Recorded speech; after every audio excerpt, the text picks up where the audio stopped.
Hi అండి అందరికీ ఇవాళ సకినాలు చూపిస్తున్నాను. దానికి కావాల్సిన ఇంగ్రీడియంట్స్ బియ్యం పిండి ఒక 3 కిలో తీసుకున్నానండి. మినపప్పు 4 స్పూన్లు వేయించుకున్నాను ఇలా దూరగా. ఇప్పుడు శనగపప్పు వేయించుకుంటున్నానండి. శనగపప్పు కూడా ఒక 5 స్పూన్లు వేయించుకోవాలి. ఈ స్పూన్ తోటి 4 స్పూన్లు మినపప్పు వేసుకున్నాను.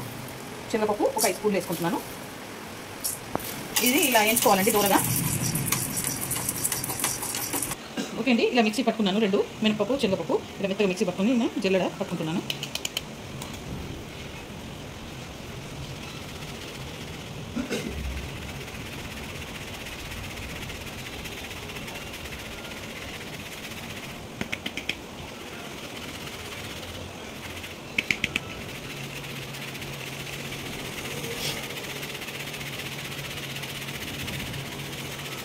ఓకేనండి, ఇదంతా మళ్ళీ మిక్సీ పట్టుకున్నాను మెత్తగా. ఇదంతా కలుపుకోవాలి. కలుపుకొని ఒక స్పూన్నర ఓమా వేసుకుంటున్నాను.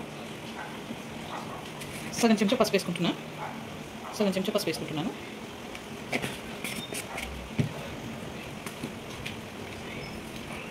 ఒక 2 చెంచాలు సాల్ట్ వేసుకుంటున్నాను. 2 కొంచెం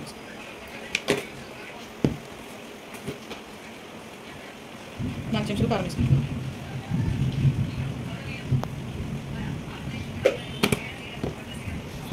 అల్లం వెల్లిపాయ ఒక స్పూన్ వేసుకుంటున్నాను. ఇక్కడ వేడి నీళ్ళు గరం చేసుకున్నానండి. కొంచెము వేడి నీళ్ళతో కలుపుకుంటే బాగొస్తాయి సకినాలు అనేది. ఇవి గోరువెచ్చగా నీళ్ళు గరం చేసుకున్నానండి. ఇవి పోసుకుంటే కలుపుకోవాలి. స్పూన్తో కలుపుకోవాలి. వేడి ఉంటాయి కదా, ఓకే. స్పూన్తో కలుపుకుంటూ వేసుకోవాలి. ఓకే అండి, ఇలా గట్టిగా నానబెట్టుకోవాలి పిండి. ఇప్పుడు సకినాలు అంటే స్టార్తో చేస్తారనమాట. ఇలా స్టారు దీన్ని ఇలా పెట్టుకొని నూనె రాసుకొని నూనె పెట్టుకోవాలి.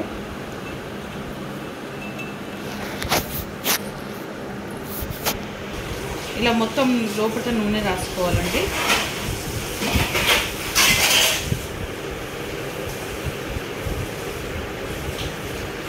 ఇలా నూనె రాసుకొని కొంచెం తీసుకుంటా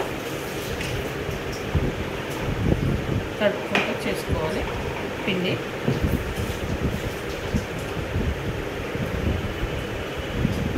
సకినాలు ఒత్తుకోవాలండి.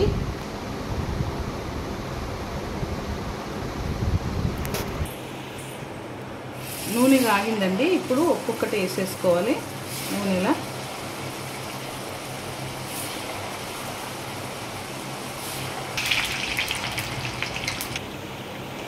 ఓకేనండి, ఇలా కాల్చుకోవాలి అన్నీ చెకోడీలు.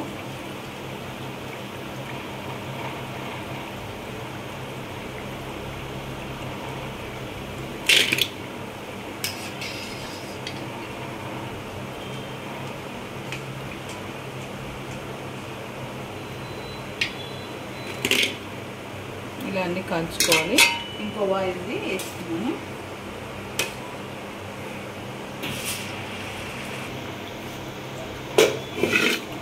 ఓకేనండి, ఇలా చేసుకోవాలి సకినాలు.